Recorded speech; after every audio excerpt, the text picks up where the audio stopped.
I just realised I've got to go into the next room, so I'll take you with me.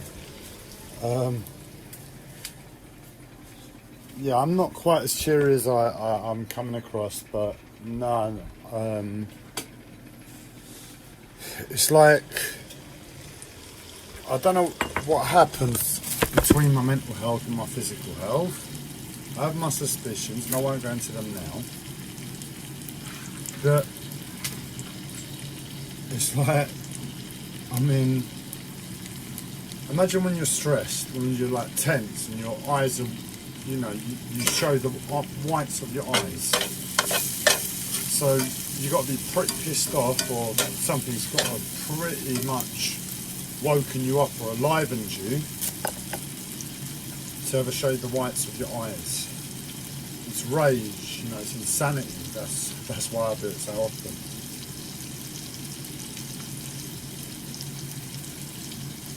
But if you can ever tune into that state. I mean, I don't know if just opening your eyes like you're going to kill somebody, that almost does it. That tense sensation within the physical body, that's fine in the moment, you know. And, you know, you'll have to calm down after an hour or two to relax and be able to breathe again, because you can't live in that state. Well, somewhere between my mental health and my physical health, they decided, well, we'll give it a go, we'll see if this idiot can. I mean, I'm not dead within the coma, at least I wouldn't know if I was.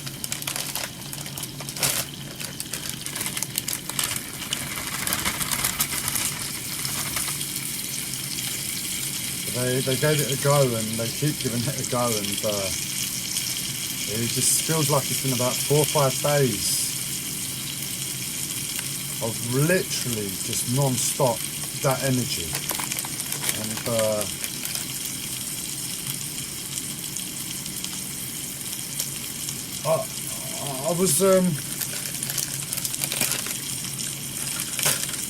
I had an accident when I was about 13, and I'll get back onto what I'm talking about now, but I had an accident when I was 13. I've said it in a video before. I went to like a hardware shop,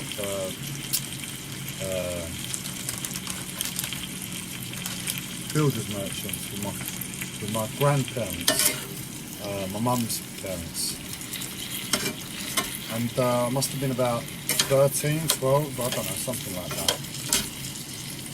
And it was me and my sister there, and you know, the very few times we got on, we weren't fighting.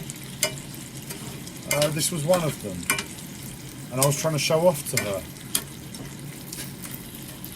and I saw this big roll of metal.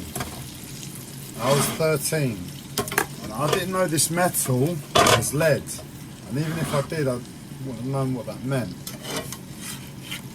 But I tried to show off, and I tried to pick up that roll of lead, and before I knew it, I fell over, I tripped, I dropped the lead, and the lead fell onto me, and it sliced open the inside of my leg.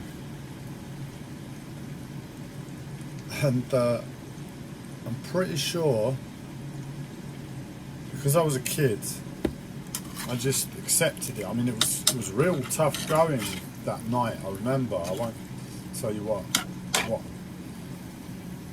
was required. I mean, it wasn't that difficult, but for a 13-year-old that's just had his leg sliced open, my grandparents just bandaged me up with that bandage, and I just got on with it. And I went out with my dad that night.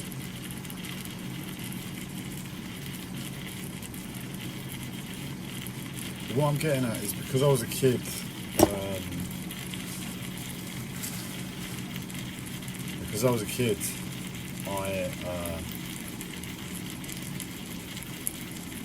I don't think I had a real comprehension of the pain. I just got used to it.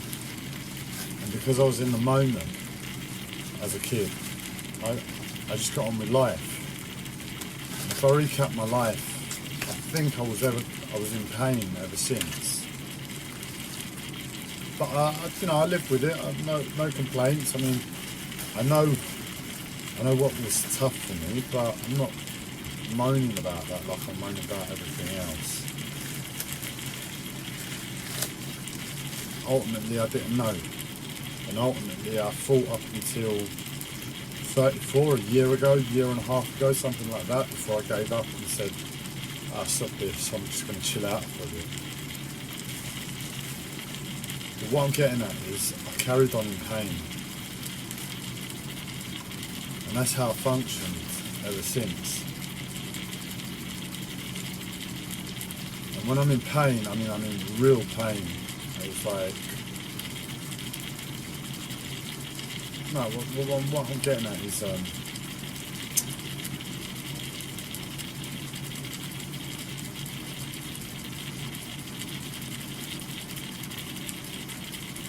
I just got to catch my breath.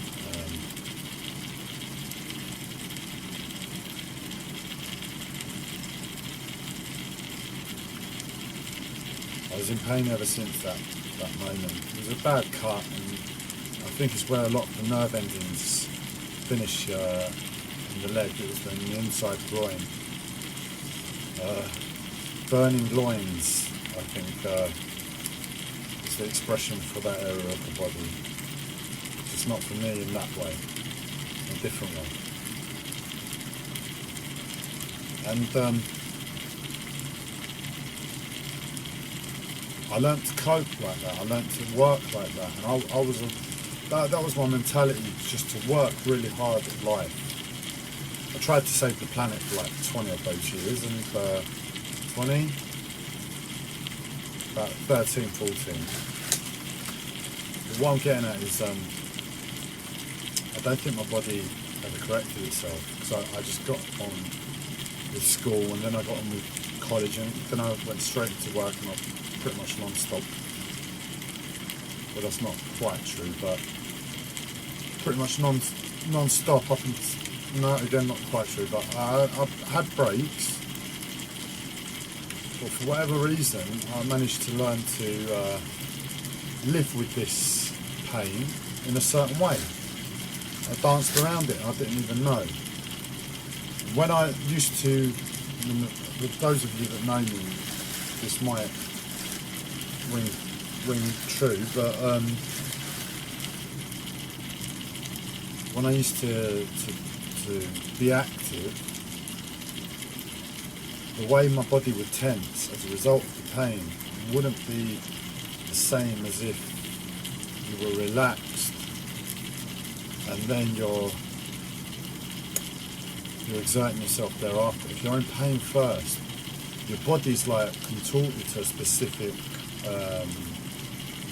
position and posture, and then when you are active beyond that, you have to tense your body accordingly to what was already in pain in the first instance. Because when you're relaxed, and I know this from more recent times,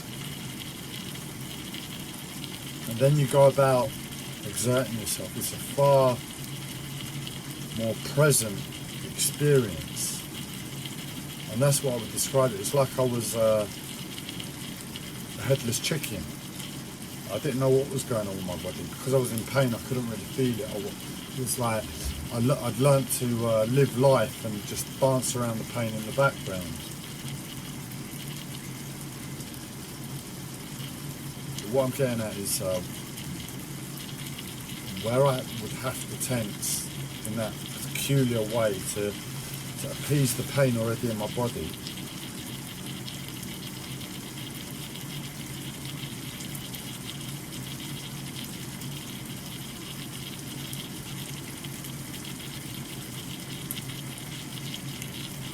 There would be that energy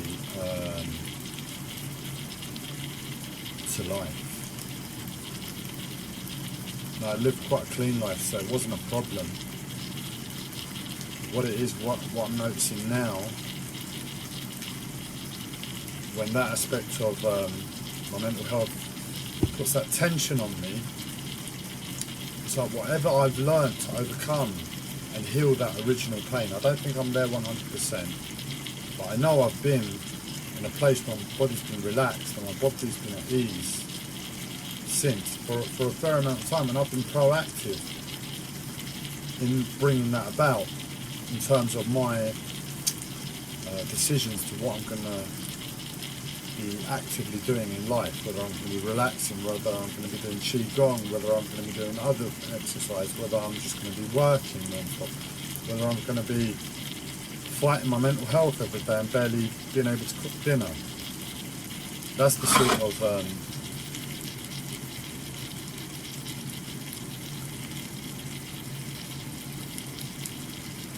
my mind goes blank, but I think that's the sort of difference, you know. I've lived that life, and it's very different from my approach before. And my uncle, Vladimir, who's the Qigong teacher, was the Qigong teacher. I remember one day early on in my mental health, when I was wild in psychosis, I was having some weird, wacky out there visions. I was in the garden. I was trying to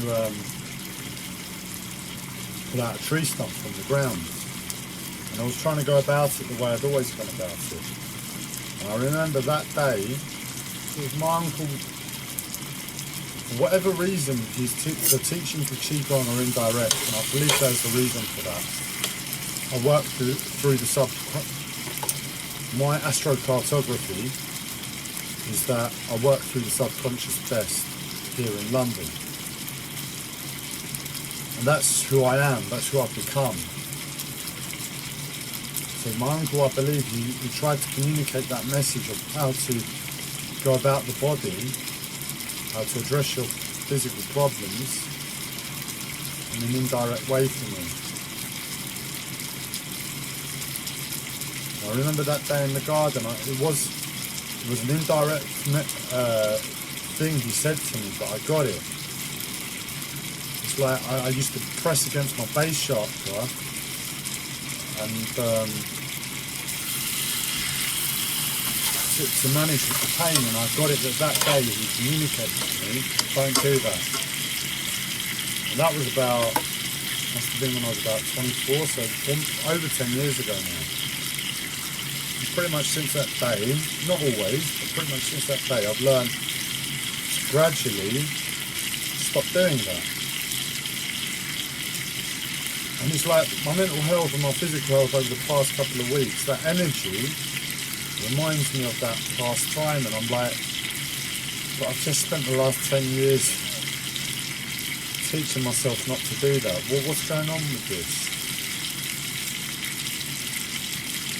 But today, and a little bit the other day, I just let go. I just got on with stuff. I wasn't pressing against my base chakra in the same way, but I just allowed myself to, well, I didn't allow myself, I just got so pressured by the situation, and it just happened. It's like I snapped, and I just went with this tension, and it's not healthy, it's not good, and if I do it too much, or the wrong time, it will bite me in the bum. But luckily, the past 2 days haven't been too bad. And today, for the first time, I've actually been proactive since the morning. I've been getting on with packing for the move and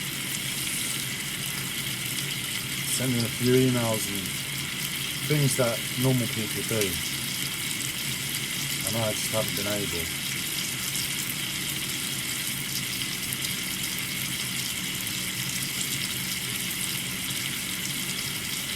But it's been hard the past few days as a result.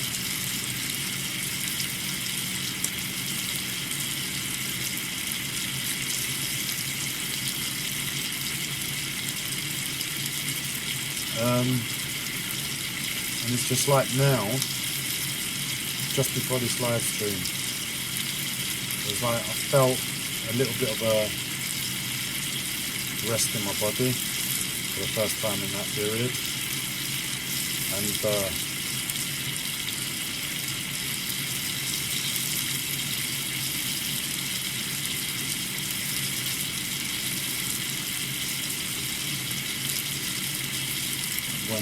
when I get that ease, it's like it does wonders for my mental health. It's like magic.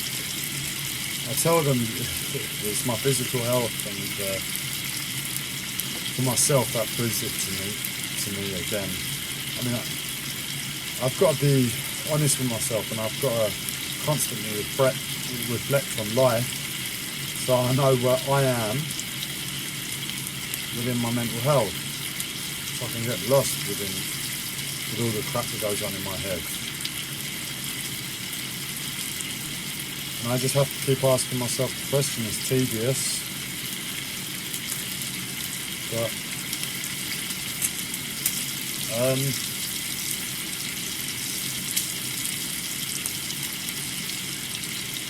yeah, my physical health is to blame.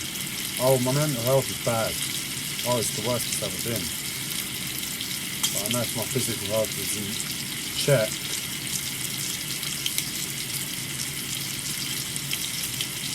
they're being comparable. The level of discomfort now compared to when it's just my mental health is insane. And at least because I'm at the rock bottom, like where I am, if my physical health was just eased like altogether, be a nice steady upward climb. Well, it wouldn't be so much of a climb, but hot air balloon rise.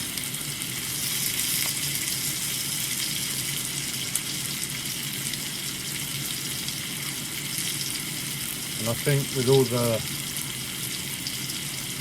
real shocking videos for myself, I know they look terrible. I mean, they all look terrible.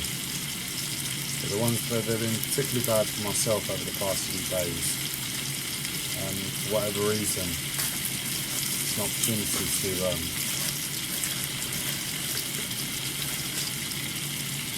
a little bit more of a light-hearted one, even if it's just talking about nothing. I think I'm going to leave it there. I've